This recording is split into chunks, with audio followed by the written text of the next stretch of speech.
Hello, I'm back for Chapter 6. I'm sure you're very excited to learn about voters and voter behavior. So let's get started. Essential question for Chapter 6 is, why do voters act as they do? You may have found yourself asking that question a lot in the last month.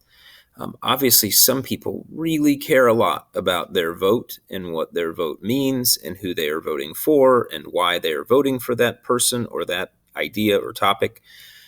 Other people care a lot less. But it is important to understand in the United States of America why voters act as they do. So, in this chapter, we're going to look at the history behind voting rights in America.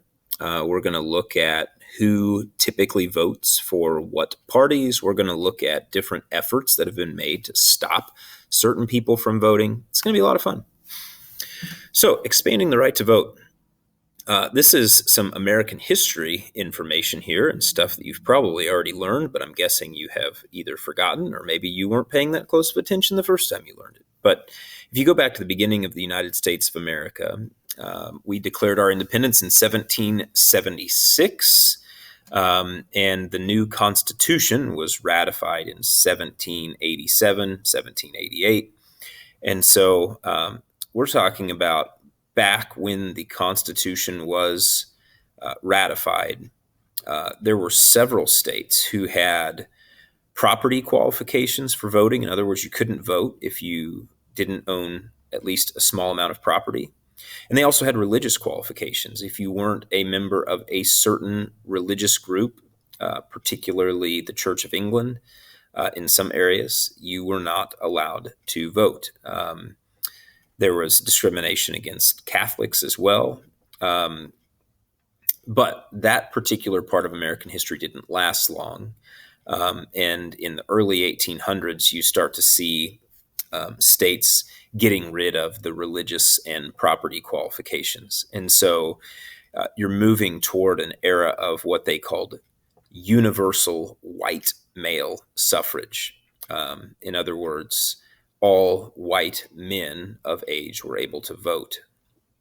By the 1860s, the conclusion of the Civil War, Congress passes the 15th Amendment, states ratify it, getting rid of racial qualifications for voting. So at that point, you would have had universal male suffrage. And then in 1920, all gender qualifications were eliminated whenever women were given the right to vote. One thing that I will say about that is I'm no math teacher, but obviously we're in the year where we're celebrating the 100th year of women's suffrage. And it's interesting because if you think about the timeline of American history, there have actually been more years of American history where women couldn't vote than when they could. So the fight for the right to vote was long and tiresome for many. In 1971, really the last voting amendment at the national level, anyway, was passed, the 26th Amendment, which said in the United States, the legal voting age has to be 18. So, voter qualifications. One thing that's really important is that the state that you live in establishes the voter qualifications. And so they can really set those qualifications to be whatever they want as long as they don't violate federal laws. So, like, for instance, this is just a random fact, but some states don't allow convicted felons in prison to vote, while other states do. And so that's an example of something that's not in the Constitution. It's totally up to the states how they handle that. Some things that are federal laws. One is you must be a resident of the state that you are voting in. You cannot go vote in a different state where you don't have residency. Two, the minimum voting age can't be over 18. So a state cannot say, we're going to set our minimum voting age to 21. They cannot do that. Now, technically, they could set it to below 18, but no states do that. A citizen, and this is also can be a little bit tricky. You have to be a U.S. citizen, although some states allow for people who have applied for citizenship to have the right to vote. That's not universal. That's not a federal law. Again, that is up to individual states. So those would be people who have applied for statehood or for citizenship but haven't received it can vote.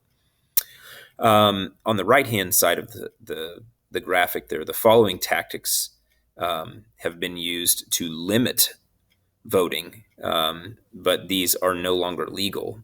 One example would be a literacy test. For instance, back in the post-Civil War era,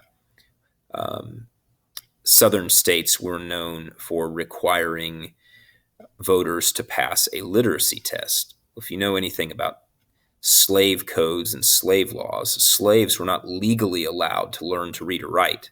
So as soon as African Americans were given the right to vote, then Southern states put these literacy tests in place. Well, of course, the vast majority of former slaves couldn't read or write.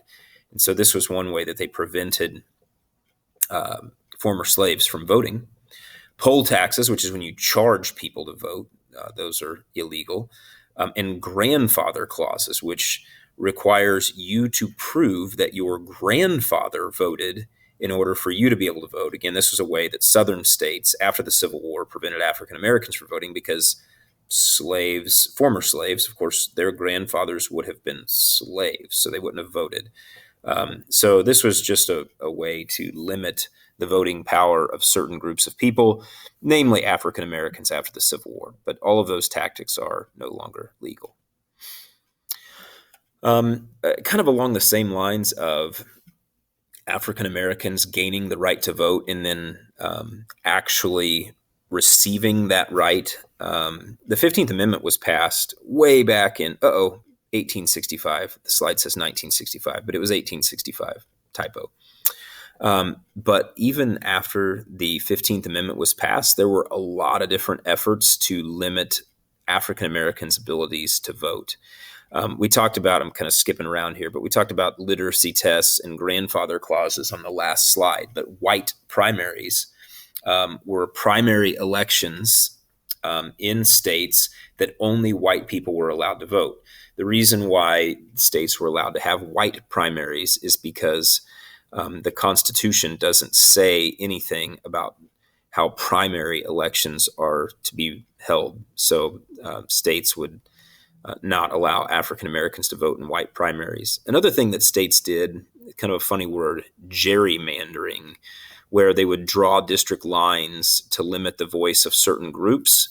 So just picture a map of Missouri, for instance. We talked about this after the presidential election. There were 3 counties in Missouri that predominantly voted for Joe Biden. That would have been Jackson County, which is in Kansas City, Boone County, which is where Columbia is, and St. Louis County, which is obviously St. Louis. And so the rest of the state predominantly voted for Donald Trump, the Republican candidate. So if you were to want to limit the voice of Democratic voters in the state of Missouri, one thing you could do is you could draw lines to where if we have 8 representatives in Missouri, keep in mind that Missouri overall, less than 6 out of 10 people would identify themselves as Republican. Okay. But if you draw the lines in such a way that you keep St. Louis in one district, Kansas City in one district, and Boone County in one district, then out of all of our representatives, you're probably going to only have 3 that are Democratic and the rest are going to be Republican. And to be honest with you, gerrymandering is a concept that is easier to visualize whenever you can see a map of a state and see how the district lines are drawn and see how voices of certain minority groups of people can be limited. So what I'll probably do is draw a map in class to show that. But just know that district lines can be drawn in a way that limits the voice of certain groups of people and has been used in the past to do that. The Voting Rights Act of 1965, which was passed literally 100 years after the 15th Amendment, is one of the most important pieces of legislation to ever be passed that guaranteed more equality in voting. Basically, what it dealt with is it required states to adopt the language of the 15th Amendment at the state level. And if they didn't, then they would lose out on a lot of federal funding, which states like money, so they didn't want to do. But finally, the 15th Amendment was being applied all over the country. As part of that, the Voting Rights Act of 1965 established a concept known as pre-clearance, which required Southern counties to get permission from the federal government before changing any election laws. That actually was ultimately declared unconstitutional.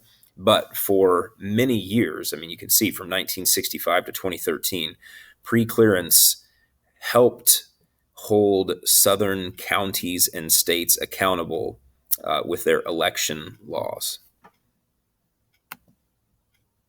Last, but certainly not least, I'm going to scroll through all this here. Who votes for each party? Now, before we get to that, at the very top of the ballot, it says political efficacy, ballot fatigue, and off-year elections contribute to non-voting. One of the topics from this chapter is why don't people vote? Number one reason, political efficacy, basically means you just don't care about politics. That's a pretty good reason why many people don't vote. Ballot fatigue and off-year elections basically mean, well, ballot fatigue is we have too many elections, so people just stop caring about them. It's kind of like whenever you get surveys in your email. Seems like we get surveys all the time. Eventually, you just get tired of filling out surveys. Off-year elections, people are a lot less likely to vote in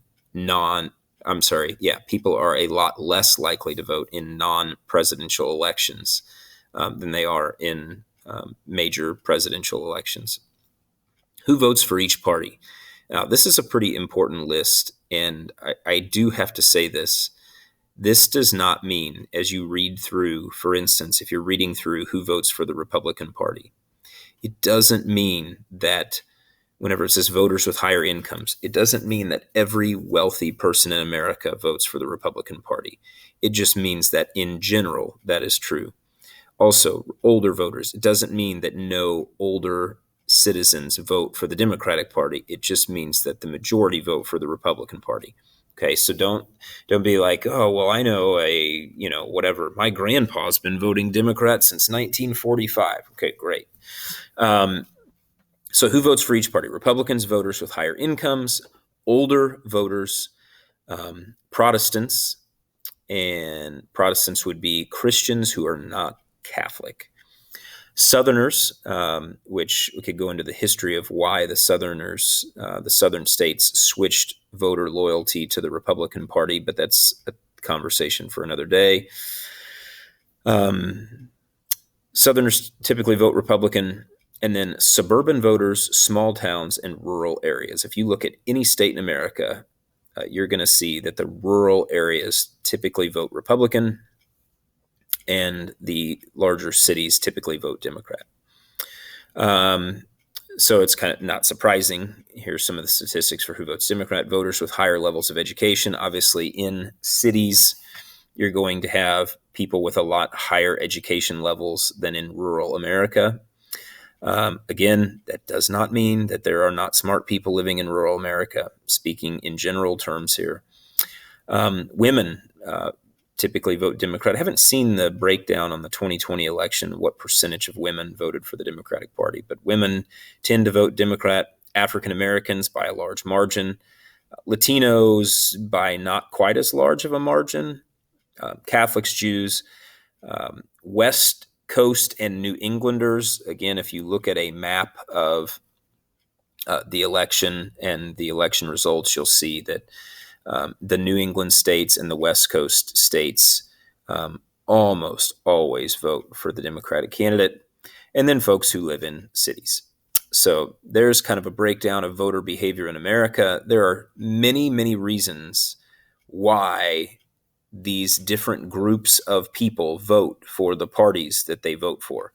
But I'm not going to break down all of the many reasons for each one.